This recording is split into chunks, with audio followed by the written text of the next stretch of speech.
पिछले दिनों दादा के पास रहने के लिए गांव गया हुआ था। शाम के वक्त बिजली चली गई जो रात गए तक वापस न आई। यूपीएस भी आखिरी हिचकियां ले रहा था। दादा से कहा कि आप अंदर कमरे में पंखे के नीचे लेट जाएं और मेरी चारपाई बाहर सहन में डलवा दें। सहन में मेरी चारपाई के साथ दादा के मुंशी ने भी चारपाई डाल ली। मेरी आदत है सोने से पहले पढ़कर सबको बख्श कर सोता हूँ।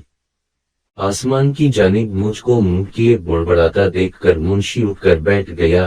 काफी देर मुझको देखता रहा। जब मेरे लबील न बंद हुए तो मुंशी बोला, छोटे साहब किससे बातें कर रहे थे? मैंने मुस्कुराते हुए कहा, सितारों से बातें कर रहा था। मुंशी ने हैरत से कहा कि जनाब सितारे कैसे बातें करते हैं? अलामत वागैर। मैंने कहा, बस देखने वाली आंख चाहिए। ये कहकर मैं सो गया। 2 दिन के अंदर ही मुंशी ने ये बात सारे गांव में फैला दी कि बड़े साहब का पोता सितारों और गैर मरी मखलूक से बातें करता है। अगले दिन दादा से मिलने वाले जैसे ही गए मुंशी मेरे कदमों में बैठकर टांगें दबाने लगा। मैंने पांव दूसरी साइड पर किए और कहा कि चाचा ये क्या कर रहे हो? मुंशी ने हाथ जोड़कर कहा, छोटे साहब मेरी शादी को 40 साल हो गए हैं। मुजाल है बीवी ने कभी खुश अखलाकी से बात की हो। आप दुआ करो कि मेरी बीवी मेरे साथ खुश अखलाकी से पेश आया करे। मैंने कहा, चाचा सबसे पहले तो तुम साफ सुथरे रहा करो और रोज अपनी बीवी के लिए खाने की कोई चीज ले जाया करो और दूसरा इससे जाकर इसका हाल पूछा करो।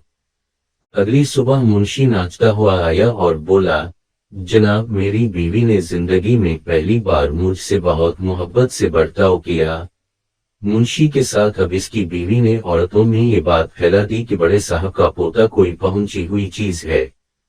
मुख्तसर खवातीन मर्द परेशान हाल लोग आते अपनी मुश्किलें मसाइब बताते। अक्सरियत का एक ही मसला होता कि जादू टोना। मैं अपनी समझ के मुताबिक लोगों को जवाब दे देता। हवेली में लोगों का इम्तानता बंधा देखकर दादा ने मुंशी से पूछा कि ये लोग किससे मिलने आ रहे? मुंशी ने कहा कि ये छोटे साहब अली के मुरीद हैं। दादा ने कहा, वो कंजर की दो दापीर बन गया है। मुंशी ने कहा कि छोटे साहब जिसके लिए दुआ करते हैं इस बेचारे का काम बन जाता है। दादा ने कहा, अगर इसकी दाउन में असर होता तो ये कमीना अब तक किया खुद को मारा होता। अलामत वागैर। मुंशी ने दादा से कहा कि साहब अब आप मेरे पीर की शान में गुस्ताखी कर रहे हैं। दादा ने गुस्से से मुंशी को घोरा और मेहमान खाने आकर सब लोगों को भगा दिया। फिर पता नहीं क्यों मेरी मकबूलियत और अहमियत से खौफ होकर अम्मी को कॉल की और कहा कि बेटी ये कमीना मेरी हवेली को आस्ताना बनाकर पीर बना बैठा गरीब लोगों से नजराने वसूल कर रहा है। बस फिर चिरागों में रोशनी न रही। लंगड़ाते हुए बैग उठाए पहली बस पर वापसी घर आना पड़ा। मुज़ा से भरपूर कहानियाँ और किस्से जानने के लिए हमारे चैनल को सपोर्ट करें। वक्त देने का शुक्रिया।